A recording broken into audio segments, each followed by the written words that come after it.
Hello friends, मेरे story channel पे आप सभी का स्वागत है। मेरी आज की कहानी है शिखर पर। आप जहर खाकर मर क्यों नहीं जाती? नीरज की बात सुन मैंने हंसते हुए उससे पूछा, तुम लोग रह लोगे मेरे बिना? हाँ, रह लूँगा, वह तमतमाते हुए बोला। अब तक मैं समझ रही थी वह किसी कार्टून के पात्र को अपने में उतार कर उसकी भूमिका अदा कर रहा है, पर उसके चेहरे पर छाई तटस्थता और एक मौन स्वीकृति के भाव ने मुझे एहसास कराया कि वह गंभीर है। अपने 14 वर्षीय बेटे के मुंह से यह बात सुन मैं हैरान रह गई। मुझे अपनी माँ होने की क्षमताओं पर संदेह होने लगा। आप और बच्चों की मम्मी जैसी क्यों नहीं हैं? आप घर पर भी नहीं रहती, बस पापा अच्छे हैं, हर समय मेरा ख्याल रखते हैं। स्कूल से आता हूँ तो पापा ही घर पर मिलते हैं, आप नहीं। बेटा, मेरा जॉब ही ऐसा है जिसमें मुझे ज़्यादा वक्त घर से बाहर रहना पड़ता है। तुम्हारे पापा का काम ऐसा है कि वे लंच के लिए घर आ सकते हैं, फिर घर के पास ही है उनका ऑफिस। पापा खुद ही बॉस है, इसलिए जब चाहे घर आ जा सकते हैं। मैंने उसे समझाने की कोशिश की, हालांकि इस उम्र में उसे समझाना बेमानी लगता था। वह काफ़ी समझदार हो चुका था।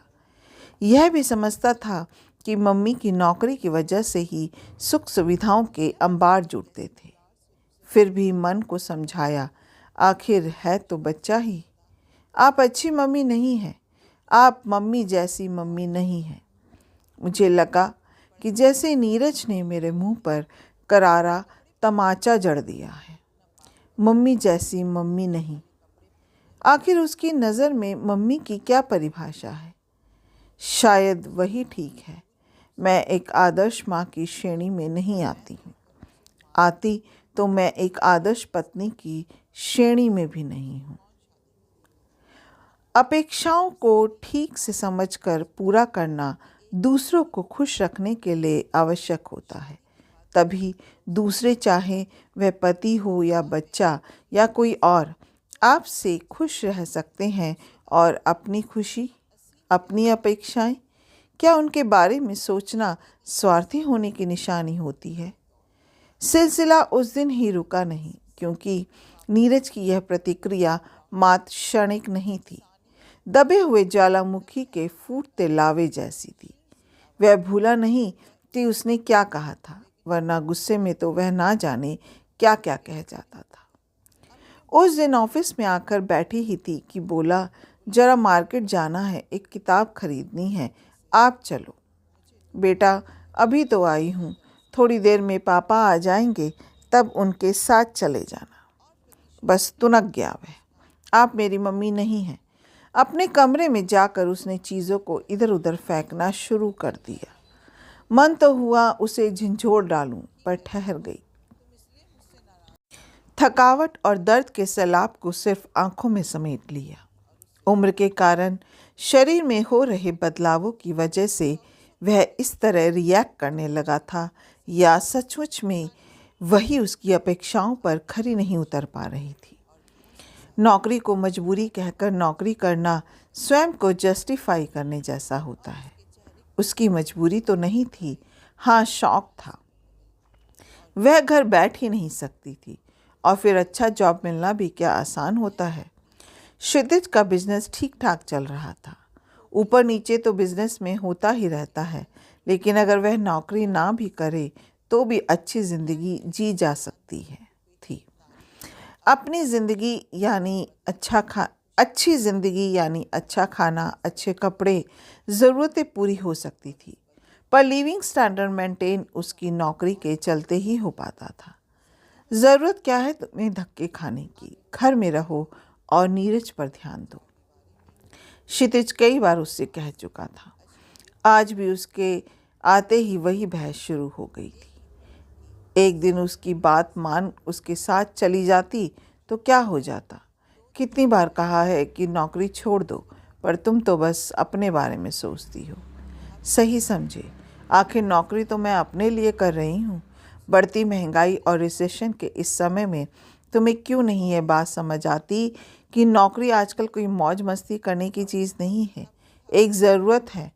उन लोगों से जाकर पूछो जिनके यहाँ कमाने वाला एक ही है, कितनी परेशानियाँ झेलनी पड़ती है उन्हें।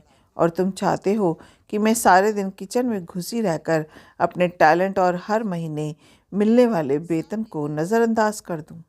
मैं ये सब नहीं जानता। बस क्षितिज को मानो कहने के लिए शब्द नहीं मिल रहे थे। मैं भी नीरज के साथ क्वालिटी टाइम गुजारती हूँ, पर उसने अपने मन में मुझे लेकर ना जाने कैसी धारणाएं बना ली है। उसे समझाने से पहले तुम्हें मुझे समझना होगा। मैं इस तरह की ज़िंदगी नहीं जी सकती। मुझे लोगों से मिलना जुलना अच्छा लगता है। इतने बरसों से नौकरी करते करते इसकी आदत हो गई है। अब छोड़ दी तो फिर नहीं मिलेगी। बी प्रैक्टिकल क्षितिज। फिर आगे नीरज की पढ़ाई का खर्च दिन ब दिन बढ़ेगा ही। तुम तो अपनी महत्वाकांक्षाओं की पूर्ति के लिए घर से बाहर रहना चाहती हो। ना जाने कौन सी उपलब्धि की चाह तुम्हें घर के बाहर रहने के लिए उकसाती है। और फिर मैं कौन सा तुम्हें घर में कैद होने के लिए कह रहा हूँ। तुम्हें घूमने फिरने की मनाही तो नहीं है। नीरज जिस दौर से गुजर रहा है, ऐसे में बिगड़ने की संभावना ज़्यादा रहती है। तुम घर पर रहोगी तो कम से कम यह तो देख सकोगी कि वह टीवी पर क्या देख रहा है। नेट सर्फिंग के कितने भयानक परिणाम देख सुन चुके हैं हम। पर तुम तो घर पर काफ़ी वक्त बिताते हो, तुम उस पर नज़र रख सकते हो। नीरज हम दोनों की ही जिम्मेदारी है। जैसी जिसकी सुविधा हो, क्या मैनेज नहीं करना चाहिए?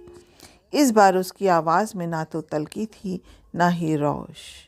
क्षितिज की ओर से कोई जवाब ना पाकर मैंने फिर कहा, क्या कोई और रास्ता नहीं निकल सकता? मैं अपनी तरफ से किसी भी तरह की कोशिश करने में कोताही नहीं करना चाहती थी।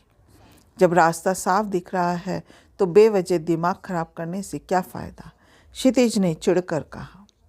यानी हर स्तर पर समझौता मुझे ही करना होगा। तुम औरत हो और एक औरत को ही समझौता करना होता है। वैसे भी एक माँ होने का दायित्व तो तुम्हें ही निभाना होगा। अपनी हद में रहना सीखो। क्षितिज की बात सुन मेरा मन जल उठा। मैं घायल शेरनी की तरह वार करने को तैयार हो गई। अच्छा, आज यह भी बता दो कि मेरी हद क्या है। हद से मेरा मतलब है कि घर संभालो, नीरज को संभालो, खाओ पियो, मौज करो। क्षितिज के स्वर में बेशक पहले जैसी कठोरता नहीं थी, आवाज़ में कंपन था, लेकिन उसकी सामंतवादी मानसिकता के बीज प्रस्फुटित होते अवश्य महसूस हुए। एक सब में समाज का प्रतिनिधित्व करने वाला पुरुष लाख क्षितिज हो, पर बचपन में उसके अंदर औरत को दबा रखने के रोपे गए बीजों झाड़ झंकाड़ बनने से कोई नहीं रोक सकता। क्षितिज की बात सुन मैं हैरान रह गई। क्षितिज जैसे पढ़े लिखे इंसान की मानसिकता ऐसी हो सकती है? क्या पत्नी से उसकी अपेक्षाएं बस इतनी ही हैं? मेरी इच्छाओं का मान रखना, मेरे व्यक्तित्व को तराशने तक का ख्याल नहीं आता उसे? मैं कब अपने माँ होने की जिम्मेदारियों से पीछे हटना चाहती हूँ। पर क्षितिज का साथ भी तो नीरज को सही सोच देने के लिए ज़रूरी है। अपने आंसू को पीते हुए इस बार बिना कोई जवाब दिए मैं अंदर कमरे में चली गई। समझाया तो उसे जाता है जो समझने को तैयार हो, जिसने मन की खिड़कियां खुली हो। क्या नीरज की चिंता उसे नहीं है? वह तो बस उससे थोड़ा सा सहयोग चाहती है। नीरज उन दोनों को लड़ते देख अपने कमरे में चला गया था। उसे अपने खुद पर भी ग्लानि हो रही थी। वह इतना छोटा तो नहीं कि खुद मार्केट ना जा सके। अब वह 9वीं में है और हर काम खुद कर सकता है। वैसे भी पढ़ने और ट्यूशन में काफ़ी समय निकल जाता है। फिर क्यों वह हर समय, हर पल भर के लिए मन में आए विचार उसके अंदर जड़ जमाई सोच के आगे पानी के बुलबुले की मानिंद ही साबित हुए। नो, मम्मी इज़ रॉन्ग, वह बुदबुदाया। इधर क्षितिज को समझ नहीं आ रहा था कि वह किस तरह से इस हद को परिभाषित करे। उसने तो वही कहा था जो आज तक वह देखता आया था। उसकी दादी, माँ, बुआ, चाची, यहाँ तक कि बहनें और भाभी भी इसी परंपरा का निर्वाह कर संतुष्ट जीवन जी रही थी।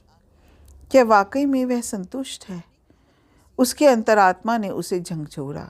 अपनी माँ को पिता की तानाशाही के आगे कितनी ही बार उसने बिखरते देखा था। पिताजी के लिए तो माँ की राय का ना कोई महत्व था, ना ही उनका वजूद था। माँ जब भी कुछ कहती, पिताजी चिल्लाकर उन्हें चुप करा देते थे। सारी जिंदगी माँ चूल्हे चौके में खपती रही, केवल जीना है इसलिए जीती रही। अंत तक उनके चेहरे पर सुकून और संतुष्टि का कोई भाव नहीं था। माँ का दुख हमेशा ही उसे दर्द देता था। फिर आज क्यों उसकी बहनों को भी पिताजी ने कभी सिर उठाकर जीने का मौका नहीं दिया। न मन का पहना, न खुलकर वे हंसी। जहाँ क्षितिज की हर इच्छा को वह सिर माथे लेते थे, वही उसकी बहनों की हर छोटी से छोटी बात में काट छाट कर देते थे। वे हमेशा ही डर डर कर जी, और आज ब्याह के बाद भी उनकी दुनिया घर की देहरी के अंदर तक ही सिमट कर रह गई है। उससे छोटी है, पर समय से पहले ही कुम्हला गई है। एक वीरानी सी छाई रहती है उनके चेहरे पर। खुशी की कोई किरण उन तक पहुंचती होगी, ऐसा लगता नहीं। पापा बुक लेने चलेंगे, इस पास वाली मार्केट में नहीं, आगे वाली में मिलेगी, वरना मैं खुद ले आता। नीरज ने उसकी तंद्रा भंग की तो वह सोच के ताने बाने से बाहर आया। हाँ, क्यों नहीं। क्षितिज ने उसका कंधा थपथपाया। यू आर ग्रेट पापा, लेकिन मम्मी तो बस, उनके पास मेरे लिए समय ही नहीं है। मैं उन्हें बिल्कुल पसंद नहीं करता। नीरज की बातें मेरे कान में पिघले हुए शीशे की भांति घुल रही थी। एक बच्चा अपनी माँ के बारे में ऐसा सोचे, इससे ज़्यादा आहत करने वाली बात और क्या हो सकती है। मेरा बेटा मुझसे दूर हो जाए, इससे तो बेहतर है कि मैं नौकरी छोड़ दूं, तभी शायद मैं उसकी उम्मीदों की माँ बन सकूं। नीरज शायद अपनी रोह में बहता ही जाता, मानो मन की सारी भड़ास वह आज ही निकाल देना चाहता था। क्षितिज ने उसे कभी रोका भी तो नहीं, बल्कि उसके सामने मुझ में ही गलतियां निकालते रहते हैं। पर आशा के विपरीत क्षितिज की आवाज़ गूंजी, चुप रहो। अपनी माँ के बारे में इस तरह बात करते तुम्हें शर्म नहीं आती? उनकी रिस्पेक्ट करना सीखो। वे तुम्हारी खुशियों और इच्छाओं को पूरा करने के लिए दिन रात मेहनत करती है। उनको जितना भी समय मिलता है वह तुम्हारे साथ बिताती है, और तुम हो कि वह दुनिया की सबसे अच्छी माँ ही नहीं, पत्नी भी है। मेरी आंखों में नमी तैर गई। मैंने क्षितिज की ओर देखा। उसकी आंखों में आज पहली बार वह भाव दिखा जो जता रहा था कि वह मेरी भावनाओं की कद्र करता है। उसने मेरे हाथ को अपने हाथ में लिया तो मुझे आश्वस्ति का एहसास हुआ। अपनों का विश्वास ही तो कठिन से कठिन परिस्थितियों से उबारने में मदद करता है। नीरज का सिर नीचा किए खड़े देख मैंने उसके बालों को सहलाया तो वह मुझसे लिपट गया। आई एम सॉरी मम्मी, अब मैं कभी आपसे गलत ढंग से बात नहीं करूँगा। I love you mummy. उस पल मुझे लगा कि गुत्थियों के जंगल से निकल मैं एक शिखर पर आ खड़ी हुई हूँ, जहाँ सम्मान के साथ मुझे एक अच्छी पत्नी व आदर्श माँ होने का दर्जा दिया जा रहा है। अपना कीमती समय देने के लिए दिल से शुक्रिया। अगर आपको ये कहानी अच्छी लगी हो तो एक लाइक कीजिएगा, शेयर कीजिएगा और मेरे चैनल को सब्सक्राइब करना मत भूलिएगा। फिर मिलते हैं एक नई कहानी के साथ। जय हिंद, जय माता।